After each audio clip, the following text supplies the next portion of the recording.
Hi good morning friends. మనం 24వ తేదీ జనవరి current affairs చూస్తున్నాం. శ్రీ వెంకట సాయి కోచింగ్ సెంటర్ కడప వారి ఆధ్వర్యంలో current affairs by me Mallikarjun sir. మనం చూస్తున్నాం ఒక ఉద్యోగ సాధనలో కరెంట్ అఫైర్స్ అనేటివి చాలా ముఖ్యమైన అంశాలు. ఈ కరెంట్ అఫైర్స్ మనం ఏ విధంగా చదవాలి, ఏ విధంగా మనం అవగతం చేసుకోవాలి, ఉద్యోగ సాధనలో వీటిని ఏ విధంగా మనం ఇంప్లిమెంట్ చేసుకోవాలనే అంశం మీద మనం ఇంతకుముందు సిరీస్లో చెప్పడం జరిగింది. కరెంట్ అఫైర్స్ డైలీ జరిగేటువంటి వివిధ అంశాలన్నీ కూడా అంతర్జాతీయ అంశాలన్నీ ఒక చోట, జాతీయ అంశాలన్నీ ఒక చోట, క్రీడా అంశాలు ఒక చోట, రాష్ట్ర అంశాలు ఒక చోట, వివిధ పుస్తకాలు కానీ వివిధ సంస్థలు ప్రకటించేటువంటి అంశాలు కానీ అన్నీ ఒక చోట విడివిడిగా మనం రాసుకుంటూ వెళ్తున్నాం.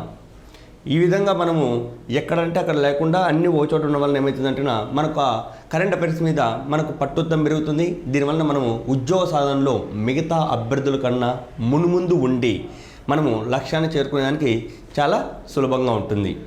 మరి మన వెంకట సాయి కోచింగ్ సెంటర్ వారు చూస్తే మనకు అన్ని రకాల చేయూతను అందిస్తూ, నిరుద్యోగులకు చేయూతను అందిస్తూ ఉద్యోగ సాధనలో మీ అందరికీ తోడ్పడుతున్నటువంటి విద్యా సంస్థ మా వెంకట సాయి కోచింగ్ సెంటర్ కడప అండి.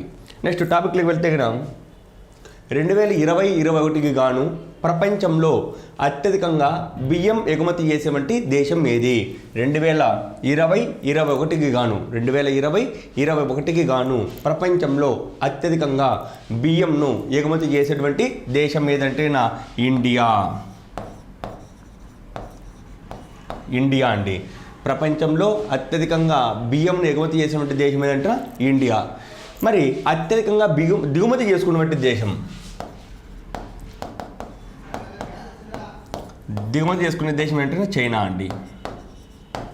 చైనా ఎగుమతి చేసుకున్నటువంటి దేశం ఇండియా అయితే దిగుమతి చేసుకున్నటువంటి దేశం చైనా. 2020-21కి గాను ప్రపంచంలో అత్యధికంగా బియ్యంను ఎగుమతి చేసినటువంటి దేశం ఏదంటే ఇండియా ఫస్ట్ అండి.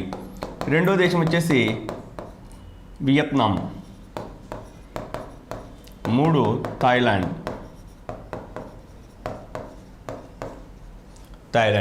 అదే 2021కి గాను అత్యధికంగా బియ్యంను దిగుమతి చేసుకునే దేశం అయితేనా చైనా అండి. ఎగుమతి అయితే ఇండియా, దిగుమతి అయితే చైనా. మరి నెక్స్ట్ గిని చూసాంకో అంతర్జాతీయంగా విద్యా దినోత్సవాన్ని ఐక్యరాజ్య సమితి ఎప్పుడు నిర్వహిస్తోంది? అంతర్జాతీయంగా విద్యా దినోత్సవాన్ని ఐక్యరాజ్య సమితి ఏదంటే ఐక్యరాజ్య సమితి ఎప్పుడు నిర్వహిస్తుంది అంటే జనవరి 24. అంతర్జాతీయ విద్యా దినోత్సవాన్ని ఐక్యరాజ్య సమితి ఎప్పుడు నిర్వహిస్తోందయ్యా అంటే జనవరి 24 అండి. ఎప్పటి నుంచి నిర్వహిస్తుంది అంటే 2019 నుంచి నిర్వహిస్తోంది.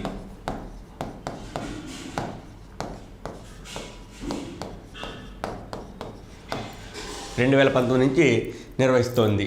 అంతర్జాతీయ విద్యా దినోత్సవాన్ని ఐక్యరాజ్య సమితి ఎప్పుడు నిర్వహిస్తోంది అంటేనా జనవరి 24. ఏ సంవత్సరం నుంచి నిర్వహిస్తుంది అంటేనా 2019 నుంచి నిర్వహిస్తుందండి. దీని యొక్క ప్రధాన ఉద్దేశం ఏమిటంటేనా 2030 నాటికి ప్రపంచంలోని ప్రతి ఒక్కరికి కూడా ప్రాథమిక విద్యను అందించాలనేది దీని యొక్క ప్రధాన ఉద్దేశం అండి. అంతర్జాతీయ విద్యా దినోత్సవాన్ని ఐక్యరాజ్య సమితి ఎప్పుడు నిర్వహిస్తుందంటే జనవరి 24 నిర్వహిస్తుంది. అది ఏ సంవత్సరం నుంచి నిర్వహిస్తుంది అంటే 2019 నుంచి నిర్వహిస్తోందండి.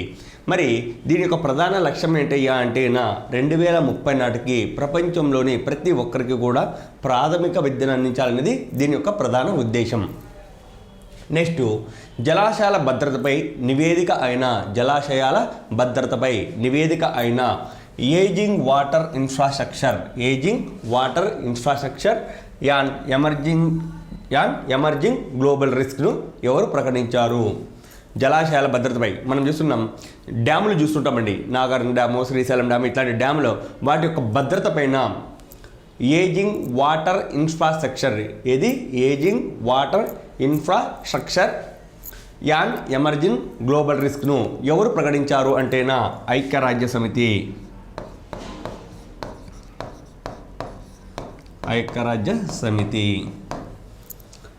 జలాశయాల భద్రతపై నివేదిక అయిన ageing water infrastructure an emerging global రిస్క్ను ఎవరు ప్రకటించారంటే ఐక్యరాజ్య సమితి. దీన్ని ఏమని నివేదిక ఇచ్చిందంటే 2030 నాటికి 2030 నాటికి మన ఇండియాలో దాదాపు 1000 డ్యాములు అండి, దాదాపు 1000 డ్యాములు 50 సంవత్సరాలు పూర్తి చేసుకుంటాయి. 50 సంవత్సరాలు పూర్తి చేసుకుంటాయండి. ఇవన్నీ ప్రమాదంలో పడినట్లు లెక్కని కట్టడం జరిగింది. జలాశయాల భద్రతపై నివేదిక అయిన చాలా ఇంపార్టెంట్ అండి. Ageing water infrastructure an emerging global రిస్క్ను ఎవరు ప్రకటించారంటే ఐక్యరాజ్యసమితి ప్రకటించింది.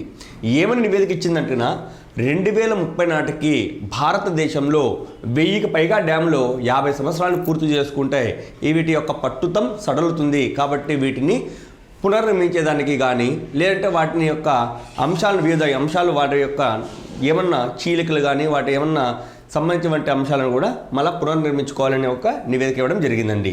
ఏమండి, ఎందుకంటే ఒకవేళ ఎప్పుడైనా సరే డ్యాములు కానీ బద్దలైపోతేనా దాని యొక్క కింద ఉన్నటువంటి పరివాహక ప్రాంతంలోని గ్రామాలు కానీ పట్టణాలు కానీ పంట పొలాలు కానీ మొత్తం నాశనం అవుతాయి. కాబట్టి రిస్క్ అనేది చాలా ఎక్కువ స్థాయిలో ఉందని నివేదిక ఇచ్చింది. నెక్స్ట్, అమెరికా రక్షణ మంత్రిగా ఎవరు నియమితులయ్యారు? అమెరికా రక్షణ మంత్రిగా ఎవరండి? రక్షణ మంత్రిగా ఎవరు నియమితులయ్యారు అంటే ఆస్టిన్. అమెరికా రక్షణ మంత్రిగా ఎవరు నియమితులయ్యారంటే ఆస్టిన్. ఈయన యొక్క ప్రత్యేకత ఏమిటంటే అమెరికా రక్షణ శాఖ మంత్రిగా నియమితులైన మొట్టమొదటి నల్ల జాతీయుడు. అమెరికా రక్షణ శాఖ మంత్రిగా నియమితులైన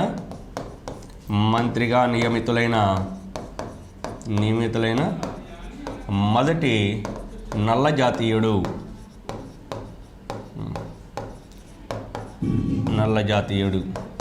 ఇదే అండి ప్రత్యేకత.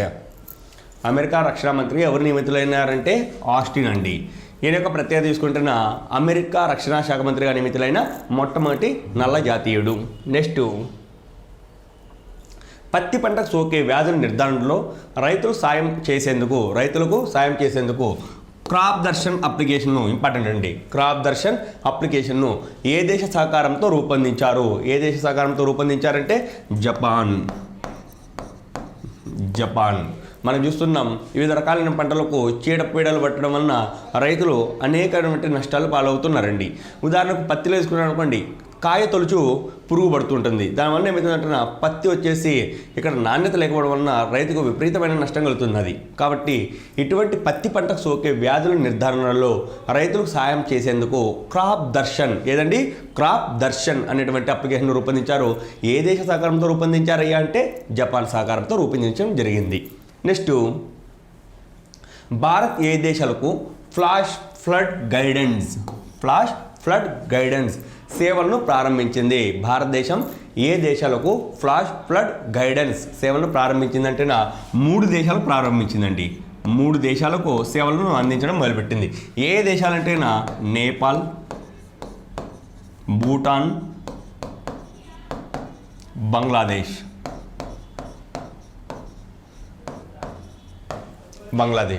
భారతదేశం ఏ దేశాలకు ఫ్లాష్ ఫ్లడ్ గైడెన్స్ సేవలను అందించిందంటే 3 దేశాలకు అందిస్తున్నది.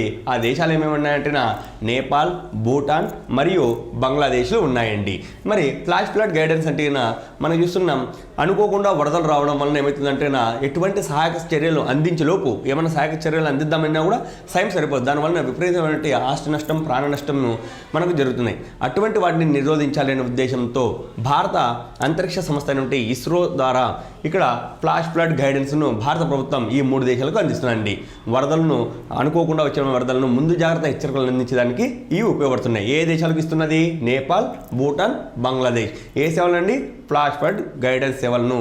ఎన్ని దేశాలకు? 3 దేశాలు, నేపాల్, భూటాన్ మరియు బంగ్లాదేశ్లకు. నెక్స్ట్, దక్షిణాసియా ఇంధన భద్రతా నిర్మాణం కోసం south Asia group of energy SAGE south Asia group of energy ఉన్నత సమావేశానికి భారతదేశం నుంచి ప్రాతినిధ్యం వహించిన వారు ఎవరు? ఉన్నత సమావేశానికి భారతదేశం నుంచి ప్రాతినిధ్యం వహించిన వారు ఎవరంటే రామ్ వినయ్ షాహీ.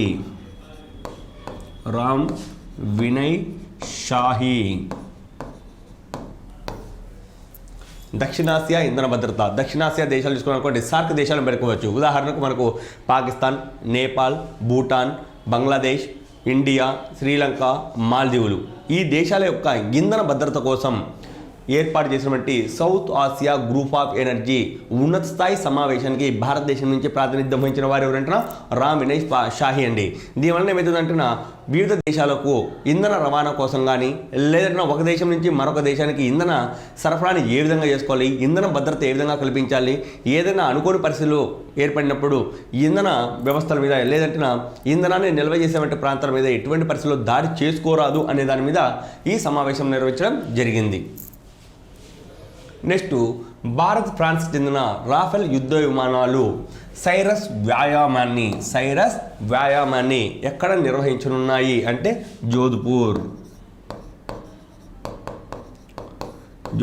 ఏ రాష్ట్రం అండి? రాజస్థాన్. భారతదేశం ఇటీవల చూసుకుంటే అత్యంత ముఖ్యమైనటువంటి మరియు అత్యంత పవర్ఫుల్ యుద్ధ విమానాలను కొనుగోలు చేయడం జరిగింది. అత్యంత ముఖ్యమైన మరియు అత్యంత శక్తివంతమైన యుద్ధ విమానాలు రాఫెల్ యుద్ధ విమానాలను ఫ్రాన్స్ నుంచి కొనుగోలు చేశారండి. మరి ఫ్రాన్స్ నుంచి కొనుగోలు చేసినటువంటి ఈ యుద్ధ విమానాలను ఫ్రాన్స్ దేశస్తులు మరియు Indian army, France army, Indian army రెండు ఆర్మీలు కలిపి ఇక్కడ యుద్ధ విమానాలు చేపట్టడం జరుగుతున్నది. ఆ యుద్ధ విమానాలు వచ్చేసి ఎక్కడ దాని పేరు ఏమేమి పెట్టారంటే సైరస్ వ్యాయామం. దాన్ని ఎక్కడ నిర్వహిస్తున్నారంటే జోధ్పూర్లో నిర్వహిస్తున్నారండి. దాని పేరు వచ్చేసి సైరస్ వ్యాయామం. దాన్ని సైరస్ ఎక్సర్సైజెస్ అని పిలుస్తుంటాం. మరి సైరస్ ఎక్సర్సైజ్ ఎక్కడ నిర్వహిస్తున్నారంటే జోధ్పూర్ ఏ రాష్ట్రంలో ఉంది? రాజస్థాన్లో ఉందండి. నెక్స్ట్ కేంద్ర సాయుధ బలగాలకు ఆయుష్మాన్ భారత్ పథకాన్ని వర్తింపజేస్తూ ఆయుష్మాన్ సిఏపిఎఫ్ కార్యక్రమాన్ని ఎవరు ప్రారంభించారు? ఆయుష్మాన్ భారత్ కేంద్ర సాయుధ బలగాలండి. మనం చూస్తున్నాం CAPF central armed police force. వీటికి ఆయుష్మాన్ భారత్ పథకాన్ని వర్తింపజేస్తూ ఆయుష్మాన్ సిఏపిఎఫ్ కార్యక్రమాన్ని ఎవరు ప్రారంభించారంటేనా అమిత్ షా. కేంద్ర హోంశాఖ మంత్రి అయినటువంటి అమిత్ షా గారు ప్రారంభించారండి. ఎక్కడ ప్రారంభించారంటేనా గువాహటి. ఏ రాష్ట్రం అండి? అస్సాం. కేంద్ర సాయుధ బలగాలకు ఆయుష్మాన్ భారత్ పథకాన్ని వర్తింపజేస్తూ ఆయుష్మాన్ సిఏపిఎఫ్ కార్యక్రమాన్ని ఎవరు ప్రారంభించారంటే కేంద్ర హోంశాఖ మంత్రి అయినటువంటి అమిత్ షా గారు ప్రారంభించారు. ఎక్కడ ప్రారంభించారంటే గువాహటి ఏ రాష్ట్ర రాజధాని?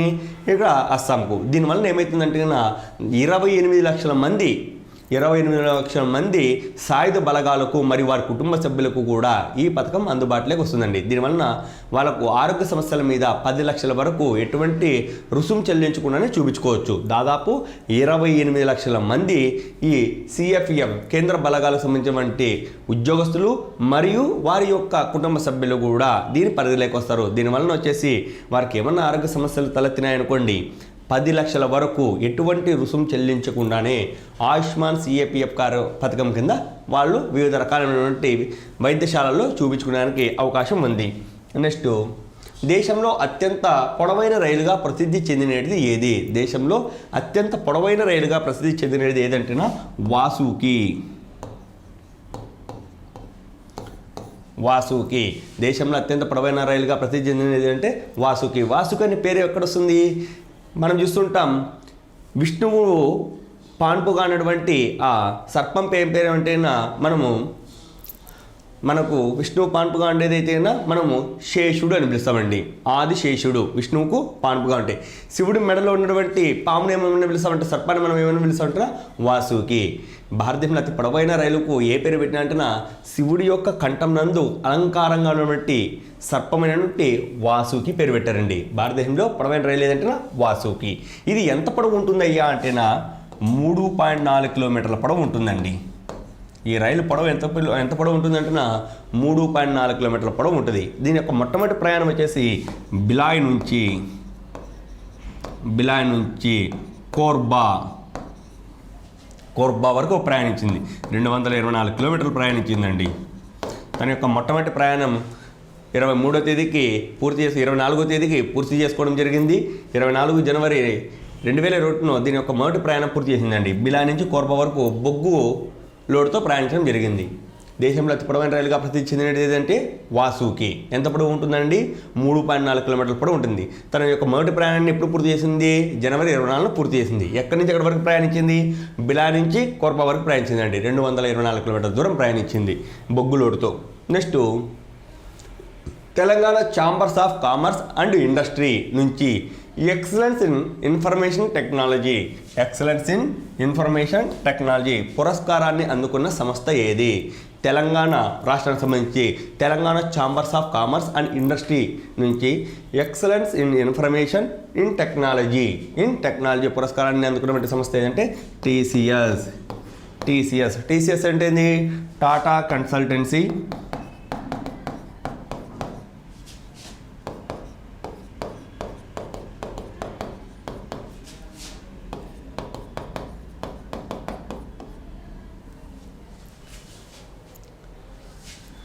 Tata Consultancy Services Telangana Chambers of Commerce and Industry నుంచి ఎక్సలెన్స్ ఇన్ ఇన్ఫర్మేషన్ టెక్నాలజీ పురస్కారానికి ఉన్న సంస్థ ఏదంటేనా టీసీఎస్. మరి ఈ సంస్థ ఏం తీసుకుంటున్నా అత్యధిక మందికి కరోనా టైంలో కూడా వివిధ రకాల ఉద్యోగ అవకాశాలు కల్పిస్తూ ఇక్కడ తెలంగాణకు సాఫ్ట్వేర్ ఎగుమతుల్లో అత్యధిక ఆదాయాన్ని తెచ్చిపెట్టిందండి. తెలంగాణ రాష్ట్రానికి సాఫ్ట్వేర్ ఎగుమతుల్లో అత్యధిక ఆదాయాన్ని తెచ్చిపెట్టింది.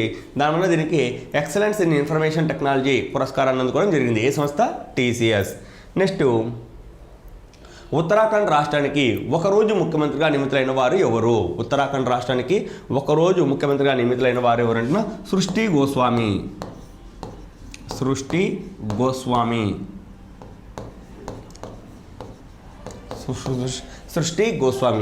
ఇక్కడ 19 సంవత్సరాలను బట్టి ఈ అమ్మాయిని 19 సంవత్సరాల మహిళ 19 సంవత్సరాలను బట్టి ఏమని వచ్చేసి ఒకరోజు సీఎంగా నియమించడం జరిగింది. ఎందుకంటే జాతీయ బాలికా దినోత్సవం కారణంగా జాతీయ బాలికా దినోత్సవాన్ని ఇక్కడ అమలు చేసుకోవాలి, దేశంలో బాలికలకు ఉన్నతమైన స్థితికి చేర్చాలని ఒక సదుద్దేశంతో ఉత్తరాఖండ్లో ఇక్కడ సృష్టి గోస్వామి అనేటువంటి మహిళను 19 సంవత్సరాల నుండి ఈమెను వచ్చేసి ఒకరోజు సీఎంగా నియమించడం జరిగింది. ఈమె ఉత్తరాఖండ్ యూత్ అసెంబ్లీకి ప్రాతినిధ్యం వహిస్తున్నదండి. ఉత్తరాఖండ్లో వచ్చేసి ఇక్కడ బాలికలకు మామూలుగా ఉత్తరాఖండ్లో బాలికలకు వచ్చేసి రాజకీయాల మీద అవకాశం కల్పించాలని యూత్ అసెంబ్లీని ఏర్పడి ఉండి ఆ యూత్ అసెంబ్లీకి ఏమో ప్రాతినిధ్యం వహిస్తూ ఉన్నది. నెక్స్ట్ కేరళ, తమిళనాడు నందు 2 కొత్త రకం చీమల జాతులు కనుగొనడం జరిగింది. అయినా వాటి పేరేమిటి? మనం చూస్తున్నాం కేరళ వర్షాధార వంటి ఇక్కడ అత్యంత సహజ సిద్ధమైనటువంటి అతిపెద్ద అడవులు ఉన్నాయండి. కేరళలో చూసుకుంటేనా వర్షాధార అడవులు సతత హరితారణ్యాలు ఎప్పుడు కూడా పచ్చదనంతో ఉంటాయి ఈ అడవులు. ఇక్కడ వచ్చేసి తమిళనాడు మరియు కేరళ రాష్ట్రంలో 2 రకాల కొత్త చీమలను కనుగొనడం జరిగింది. అయినా వాటి పేర్లు ఏమిటి? వాటి పేర్లు వచ్చేసి ఉసేరియా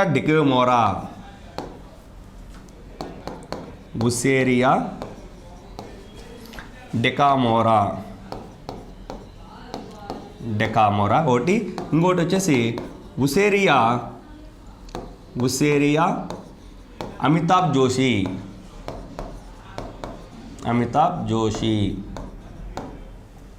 ఈ 2 అండి. కేరళ, తమిళనాడు నందు 2 కొత్త రకం చీమ జాతులను కనుగొనడం జరిగింది. కొత్త రకం చీమ జాతులన్నీ 2 కనుగొనడం జరిగింది. అయినా వాటి యొక్క పేర్లు ఏం పేరు అంటేనా ఒకటి వచ్చేసి ఉసేరియా డెకారియా, 2 వచ్చేసి ఉసేరియా అమితాబ్ జోషి. ఇక్కడ జంతు శాస్త్రజ్ఞుడి పేరు పెట్టడం జరిగిందండి. నెక్స్ట్ ఏ సంవత్సరంలో త్రిపుర నందు కోక్బరోక్ పేరు ఏంటండి ఇంపార్టెంట్ అండి. కోక్బరోక్ భాష అధికారిక భాషగా గుర్తింపు పొందింది. ఏ సంవత్సరం నందు త్రిపుర నందు కోక్బరోక్ భాష అధికారిక భాషగా గుర్తింపు పొందింది అంటే 1979 అండి. 1979 ఏ సంవత్సరం నందు త్రిపుర నందు కోక్బరోక్ అధికార భాషగా గుర్తింపు పొందింది అంటేనా 1979 నుంచి అధికారిక భాషగా గుర్తింపు పొందింది. ఇది కోక్బరోక్ దినోత్సవం కోక్బరోక్ భాషా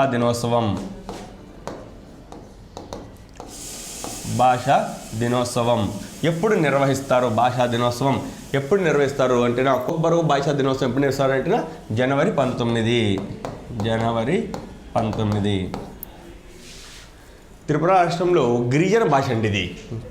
త్రిపుర రాష్ట్రంలో గిరిజన భాష కోక్బర్వు భాష. ఈ కోక్బర్వు భాషను త్రిపుర నందు అధికారిక భాషగా ప్రకటించడం జరిగింది. ఎప్పుడు ప్రకటించారంటే 1979లో. మరి కోక్బర్వు భాషా దినోత్సవంగా ఎప్పుడు నిర్వహిస్తారంటే జనవరి 19 నిర్వహించడం జరుగుతుందండి. నెక్స్ట్ ఆయుష్మాన్ భారత్ ఆరోగ్య బీమా పథకాన్ని ఆయుష్మాన్ భారత్ మహాత్మా గాంధీ ఆరోగ్య బీమా పథకంగా మార్చాలని ఏ రాష్ట్రం నిర్ణయించింది? ఆయుష్మాన్ భారత్ ఆరోగ్య బీమా పథకాన్ని ఆయుష్మాన్ భారత్ మహాత్మా గాంధీ ఆరోగ్య బీమా పథకంగా మార్చాలని ఏ రాష్ట్ర ప్రభుత్వం నిర్ణయించింది అంటేనా రాజస్థాన్. మనం చూస్తున్నాం ఇక్కడ మనకి ఏమన్నా సమస్యలు ఆరోగ్య సమస్యలు తలెత్తితేగిన మనందరికీ కూడా ఇక్కడ ఆయుష్మాన్ భారత్ బీమా పథకం కింద ఉచిత వైద్య సేవలు అందించడం జరుగుతుందండి. ఈ ఆయుష్మాన్ భారత్ బీమా పథకాన్ని ఆయుష్మాన్ భారత్ మహాత్మా గాంధీ ఆరోగ్య బీమా పథకంగా మార్చాలని ఒక రాష్ట్ర ప్రభుత్వం నిర్ణయించింది. ఆ రాష్ట్ర ప్రభుత్వం ఏదయ్యా అంటే రాజస్థాన్. ఇక రాజస్థాన్లోకి వచ్చేలకే ఆయుష్మాన్ బీమా భారత్ ఆరోగ్య బీమాగా మార్చడం జరిగిందండి. నెక్స్ట్ భారతదేశంలో అత్యంత ప్రాచుర్యం పొందిన చేనేత మరియు హస్తకళా ఉత్సవాలలో ఒకటిగా ప్రసిద్ధి చెందిన తోషాలి జాతీయ క్రాఫ్ట్ మేళా ఏది? తోషాలి జాతీయ క్రాఫ్ట్ మేళా ఏ రాష్ట్రంలో ప్రసిద్ధి? తోషాలి జాతీయ క్రాఫ్ట్ మేళా ఏ రాష్ట్రంలో ప్రసిద్ధి అంటేనా ఒడిషా. చాలా ఇంపార్టెంట్. భారతదేశంలో అత్యంత ప్రాచుర్యం పొందిన చేనేత మరియు హస్తకళా ఉత్సవాలలో బాగా ప్రసిద్ధి చెందినటువంటి తోషాలి ఏదంటేనా తోషాలి జాతీయ క్రాఫ్ట్ మేళా ఏ రాష్ట్రంలో ప్రసిద్ధి అంటేనా ఒడిషా. ఇక్కడ ప్రతి సంవత్సరం జనవరిలో వచ్చేసి తోషాలి జాతీయ క్రాఫ్ట్ మేళా నిర్వహిస్తారు. మరి ఈ జాతీయ క్రాఫ్ట్ మేళా అందరూ చూసుకుంటేనా హస్తకళలు, చేనేత వస్త్రాలు, కలంకారీ వస్త్రాలు, కలంకారీ వస్తువులు మరియు కుటీర పరిశ్రమలకు సంబంధించినటువంటి వివిధ వస్తువులను ఇక్కడ ప్రదర్శించడం జరుగుతుందండి. దీనివలన వారి యొక్క కుటీర పరిశ్రమలు లేదా చేనేత వస్త్రాలు అటువంటి వారి యొక్క ఆదాయాన్ని అభివృద్ధి పరచాలి, వాళ్ళు కూడా అభివృద్ధి మార్గంలో ప్రయాణించేదానికి ఇది ఉపయోగపడుతూ ఉంటుంది. భారతదేశంలో అత్యంత ప్రాచుర్యం పొందిన చేనేత మరియు హస్తకళా ఉత్సవాలలో బాగా ప్రసిద్ధి చెందిన తోషాలి జాతీయ క్రాఫ్ట్ మేళా ఏ రాష్ట్రంలో ప్రసిద్ధి అంటే ఒడిశా రాష్ట్రంలో ప్రసిద్ధి. నెక్స్ట్ ఇటీవల ఏ నగర పోలీసులు అత్యవసర హెల్ప్ లైన్ నెంబర్ 100ను 112గా మార్చడం జరిగింది? 100ను 112గా 100ను 112గా మార్చారండి. మనం మామూలుగా ఏమైనా మనకు సమస్యలు వచ్చాయనుకోండి, మనం ఎమర్జెన్సీ నెంబర్ పోలీసు వాళ్ళకు ఫోన్ చేయాలంటే 100 కాల్ చేస్తుంటాం. ఈ 100 బదులు 112గా మార్చినటువంటి ఏ పోలీసులు ఎవరంటేనా ముంబై.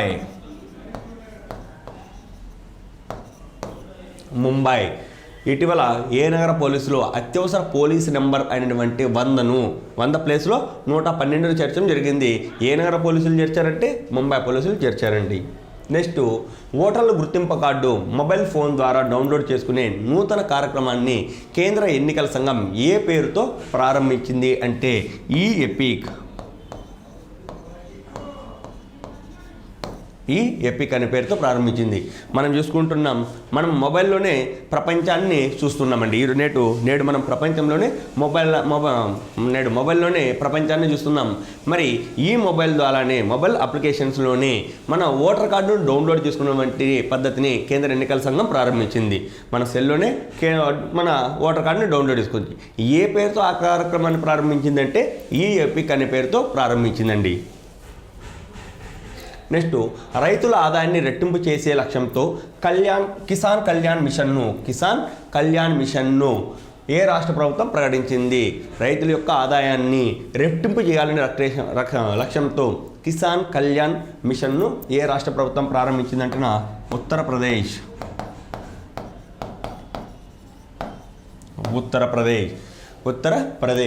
రైతుల యొక్క ఆదాయం మనం చూస్తున్నాం, నేడు బాగా నష్టపోయేటువంటి వ్యక్తి ఎవరయ్యా అంటే రైతే అండి. పెట్టిన పెట్టుబడి, చేసిన కష్టానికి తగినటువంటి ప్రతిఫలం అందించకుండా అనేక నష్టాలు పడుతూ ఆఖరికి తను ఆత్మహత్య చేసుకునేటువంటి స్థితికి వెళ్ళిపోతున్నాడు రైతు అనేవాడు. అటువంటి రైతు పెట్టిన పెట్టుబడికి ఆయన చేసినటువంటి కష్టానికి రెట్టింపు ఆదాయం కల్పించాలని ఒక మంచి ఉద్దేశంతో కిసాన్ కళ్యాణ్ మిషన్ను ప్రారంభించినటువంటి రాష్ట్రం ఏదంటే ఉత్తరప్రదేశ్. ఇక్కడ వీళ్ళకి వచ్చేసి సబ్సిడీలో ఎరువులు మరియు మంచి మేలుజాతి విత్తనాలు అందించడంతో పాటు కనీస మద్దతు ధరలు మరియు ప్రభుత్వమే ఆ పంటలు కొనుగోలు చేయడం వలన వీరి యొక్క ఆదాయం రెట్టింపు అవుతుంది. ఏ మిషన్ కింద? కిసాన్ కళ్యాణ్ మిషన్ కింద. కిసాన్ కళ్యాణ్ మిషన్ను ప్రారంభించిన రాష్ట్రం ఏంటంటే ఉత్తరప్రదేశ్. నెక్స్ట్, తూర్పు లడ్డాఖ్లో పాంగాంగ్సో సరస్సు వంటి ప్రాంతాలలో నిగువ కోసం 12 పెట్రోలియం పడవల కోసం భారత్ ఆర్మీ ఏ సంస్థతో ఒప్పందం చేసుకుంది? భారత్ ఆర్మీ ఏ సంస్థతో ఒప్పందం చేసుకుంది అంటేనా Goa shipyard. Goa shipyard. Goa shipyard. Goa shipyard అండి. తూర్పు లడ్డాఖ్ పాంగాంగ్సో సరస్సు వంటి ఎత్తైనటువంటి పాంగాంగ్ సరస్సు చాలా ఎత్తైన ప్రదేశంలో ఉంటుంది. మరి అటువంటి ఎత్తైన ప్రదేశాలలో కూడా నిగువ ఉంచాలనే ఉద్దేశంతో భారత ఆర్మీ వచ్చేసి 12 పెట్రోల్ పడవల కోసం ఏ సంస్థకు ఒప్పందం చేసుకోవాలంటే గోవా షిప్ యార్డ్. మనం చూస్తున్నాం ఇటీవల పేపర్లు కానీ టీవీలలో కానీ ప్రసార మాధ్యమాలు సోషల్ మీడియాలో చూస్తున్నాం. చైనా ఆర్మీకి ఇండియా ఆర్మీకి మనం పచ్చగడ్డ వేస్తేనే బొగ్గనే పరిస్థితులు వచ్చేసినాయి. ఇప్పుడు రెండు దేశాల మధ్య ఉన్నటువంటి అనేక సమస్యల వలన ఆ దేశం మన ఇండియా వాళ్ళని వచ్చేసి ఇటీవల చాలామందిని చంపివేయడం జరిగింది. అటువంటి ప్రాంతంలో మనకు అటువంటి దుశ్చర్య మరోసారి చైనా వాడు చేపట్టకూడదనే ఉద్దేశంతో పాంగాంగ్ సరస్సు అంత ఎత్తైన ప్రదేశంలో కూడా మన ఇండియా వాళ్ళు నిగువ ఉంచాలని చెప్పేసి పడవలను ఆర్డర్ ఇవ్వడం జరిగిందండి. ఎన్ని పడవలు? 12 పెట్రోల్ పడవలు. ఏ సంస్థకు ఇక్కడ ఒప్పందం చేసుకుందంటేనా గోవా షిప్ యార్డ్తో ఒప్పందం చేసుకోవడం జరిగింది. నెక్స్ట్, పిల్లల సంరక్షణ కేంద్రాల నుంచి బయటకు వచ్చే యువతకు ఉపాధి అవకాశాలు కల్పించాలనే ఉద్దేశంతో లాంచ్ ప్యాడ్ పథకాన్ని ఏ రాష్ట్ర ప్రభుత్వం ప్రారంభించింది? లాంచ్ ప్యాడ్ పథకాన్ని ఏ రాష్ట్ర ప్రభుత్వం ప్రారంభించిందంటే మధ్యప్రదేశ్.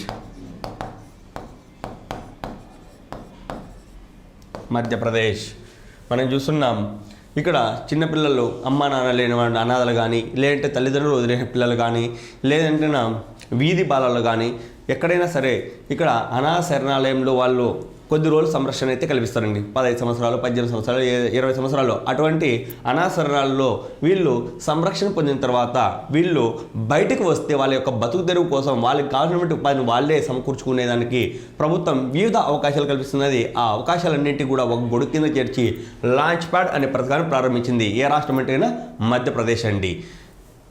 పిల్లల సంరక్షణ సంస్థల నుండి బయటకు వచ్చేటువంటి యువతకు, స్త్రీలు కావచ్చు, బాలబాలికలకు ఎవరికైనా అండి, ఇక్కడ ఉపాధి అవకాశాలు కల్పించాలనే ఉద్దేశంతో లాంచ్ ప్యాడ్ పథకాన్ని ఏ రాష్ట్ర ప్రభుత్వం ప్రారంభించింది అంటేనా మధ్యప్రదేశ్.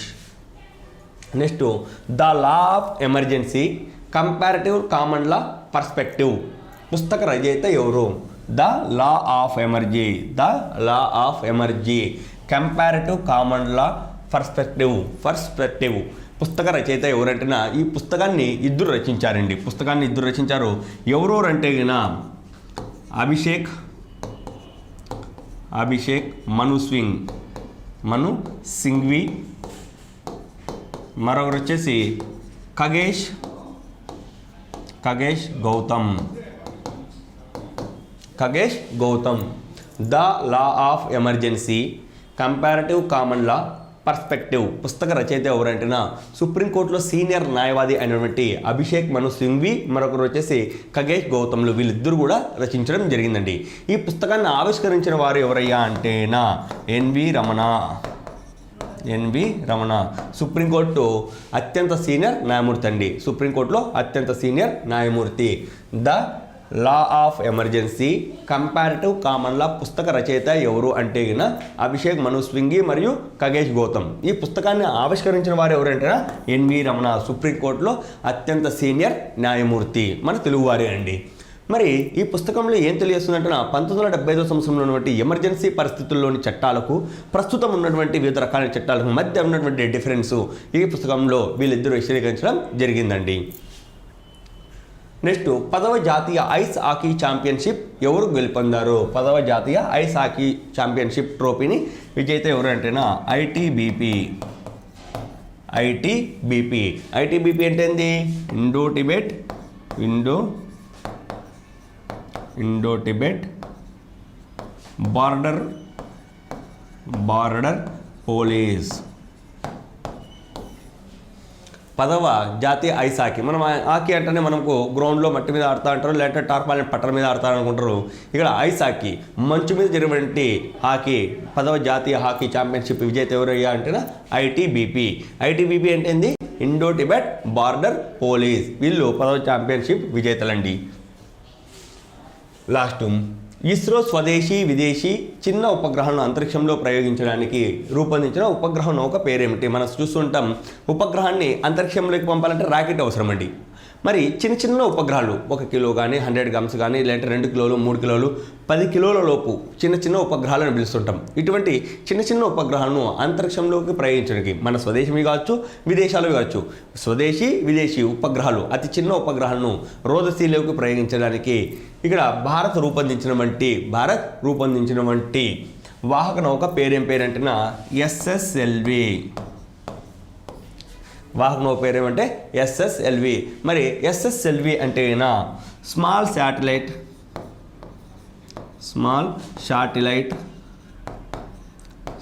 Satellite launching vehicle.